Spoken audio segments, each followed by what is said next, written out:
Credible observers have reported UFOs for decades. Now the government calls them UAPs, but whatever the nomenclature, a recent bombshell congressional hearing has lawmakers pushing for answers. In July, former intelligence official David Grush testified the U.S. government was in possession of extraterrestrial vehicles with intentions to reverse engineer the technology. I was informed in the course of my official duties of a multi-decade UAP crash retrieval and reverse engineering program. He was joined by former Navy pilots Ryan Graves and David Fravor. As we convene here, UAP are in our airspace, but they are grossly underreported. These sightings are not rare or isolated, they are routine. There's a whole fleet of them. Look on the ASA.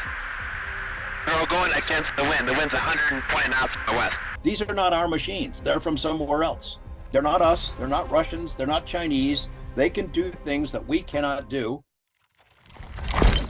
Many people believe that government secrecy on UFOs began in 1947 when something strange crashed on a ranch in Roswell. So Roswell in July 1947, something strange crashed in the desert.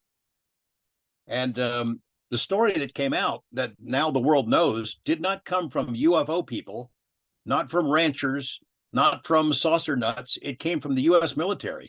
They put out a release that said, we've recovered a flying disc, a crashed saucer. And then the day later, they changed their story, and they've been changing their story ever since.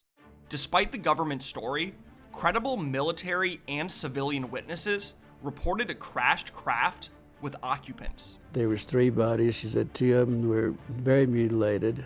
First, I thought it was a child because it was small.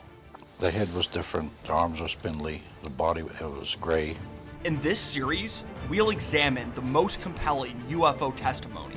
There is no evidence, I wish to emphasize, that these life forms from elsewhere are hostile towards us.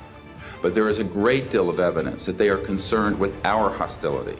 From the most unimpeachable sources. Our missiles began going into what's called a no-go condition or unlaunchable while this object was still hovering over our site.